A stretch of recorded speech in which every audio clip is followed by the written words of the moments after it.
Bonjour et bienvenue sur Comics et compagnie. Aujourd'hui, on se retrouve pour discuter de Umbrella Academy, une série qui est sortie sur Netflix assez récemment, il y a 1 ou 2 mois, je sais pas.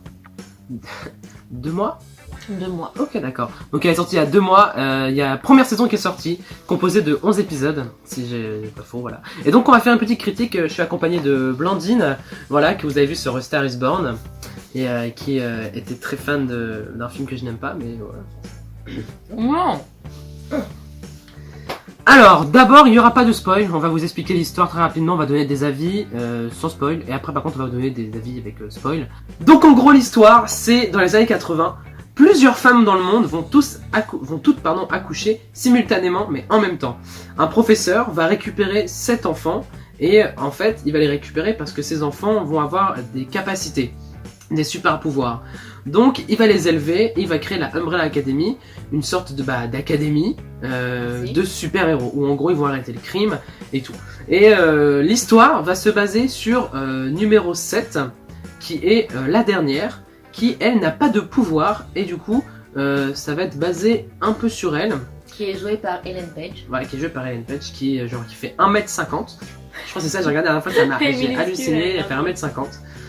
Et en gros, Number 5 avait disparu à l'époque actuelle, numéro 5, pardon, il va revenir dans le présent, et il va dire qu'il y a l'apocalypse dans très peu de temps. Donc ils vont tenter d'essayer d'empêcher l'apocalypse, donc de changer le futur, et en même temps de gérer l'effet de numéro 7, qui n'a pas de pouvoir et qui se sent à l'écart.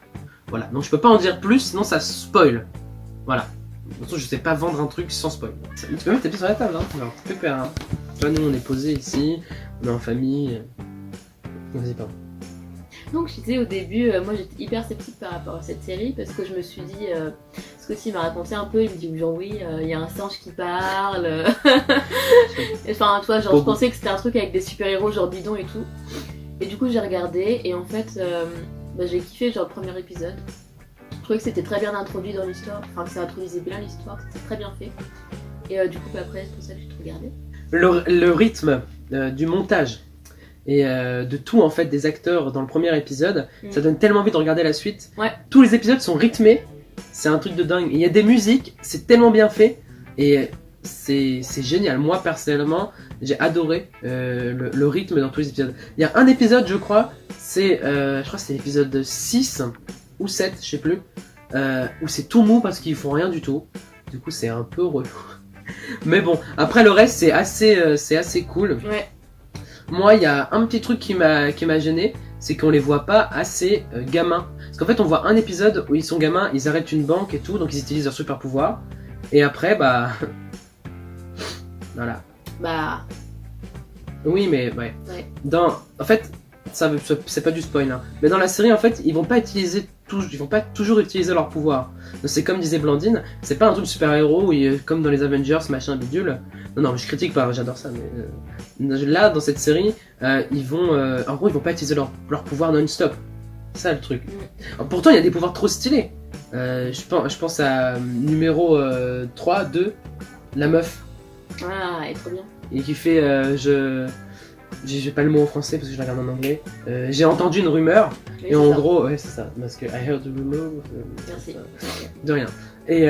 Et du coup, c'est stylé parce que du coup, elle dit j'ai entendu une rumeur de machin bidule, et le mec ou la meuf va faire ce qu'elle a dit, machin. Ouais. Après, il y a numéro genre là, 1. c'est comme si je dis j'ai entendu une rumeur que Scotty Perrier devait se tuer sous un train. Du coup, là, il se lève et il va se tuer sous un train. Je me lève.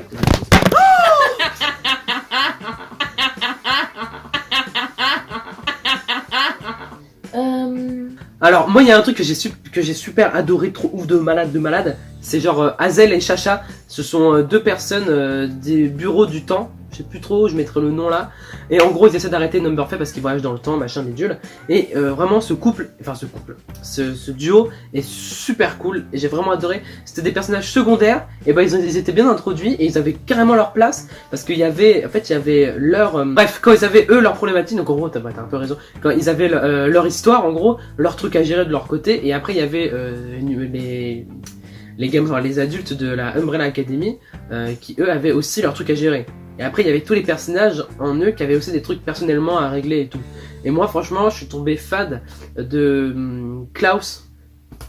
Et son pouvoir est tellement génial en vrai, est tellement stylé. Il peut parler aux morts, donc c'est vraiment trop cool. Moi, j'adore. Et après, j'aime bien aussi comment il s'appelle. Celui qui lance les couteaux, je mettrai le nom. Ah, il est trop bien. Il est trop stylé parce qu'en fait il peut gérer les couteaux qu'il lance, du coup c'est vraiment cool. Et numéro 1, il a été dans. Il a eu un problème. Je sais plus c'était quoi le problème pour qu'il devienne un espèce de gros singe. Je sais plus ce qui s'est passé. En gros, en fait, Il est moche. Ouais, il a eu un accident, il est devenu un espèce de. J'ai le nez qui se bouge, c'est génial. Il est devenu un espèce de gros singe, il a été envoyé sur la Lune pendant 4 ans. Du coup, c'est assez stylé, il est mastoc. Moi, je veux parler du développement de.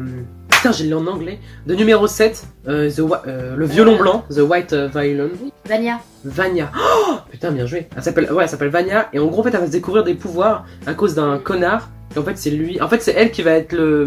En fait, c'est elle qui va créer la fin du monde, en fait. Mais par un truc con. C'est elle qui va créer la fin du monde. Et en fait, le développement de son personnage est genre trop impressionnant. Et même son jeu d'acteur est vraiment ouf. Moi, j'ai kiffé. En plus, Ellen Page, je l'adore. Moi, je l'ai découvert dans les X-Men. Donc, je sais pas toi si tu l'as découvert dans les X-Men. Mais... Moi, je l'ai découvert dans Juno, avant. Ah, avant. Ah ouais, putain.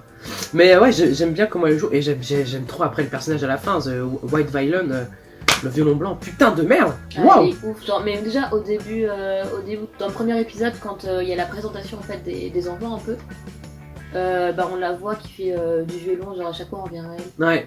Après, ceux qui connaissaient les comics savaient qu'elle avait des pouvoirs. Moi, personnellement, je connaissais de nom, mais je savais pas qu'elle avait des pouvoirs. Mais on s'en doutait en fait. Voilà, c'est ça. On s'en doutait. Il y avait un truc parce que c'était trop focus sur elle à des moments.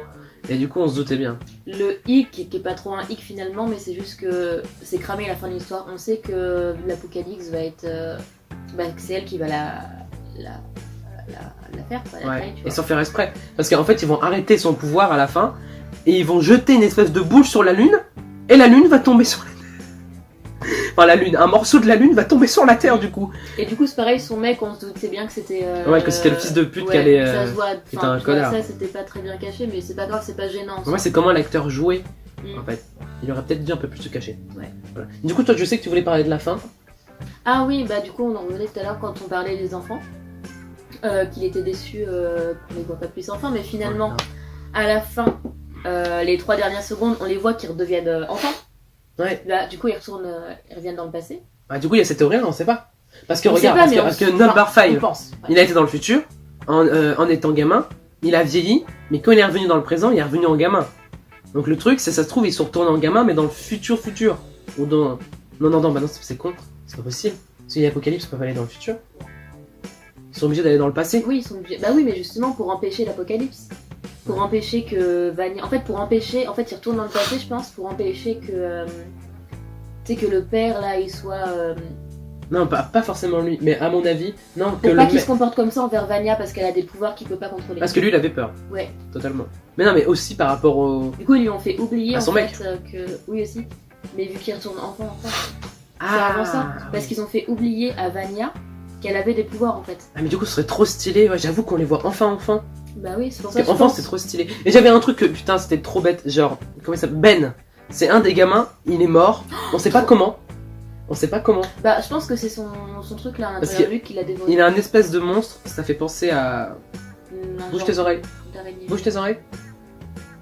Attention, spoil. Ça fait penser au chat dans Captain Marvel. Et c'est bon. Et du coup, c'est grave stylé et c'est trop bête qu'on le voit pas assez. Mais à la fin, on le voit parce que Klaus utilise son pouvoir de réveiller les morts pour l'utiliser et tout. Du coup, c'est grave cool. Mais ce serait bien de savoir comment il est mort. Quoi ? Mais dis pas que tu m'as entendu.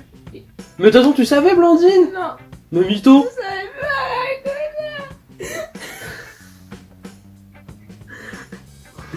pas. Une Clémentine. Du coup, je veux dire. Mais si, mais en fait. Quoi ? Non, mais son pouvoir, on le voit dans un épisode où il braque la banque quand ils sont gosses. C'est dingue. Il rentre dans une pièce, puis il y a un truc qui fait.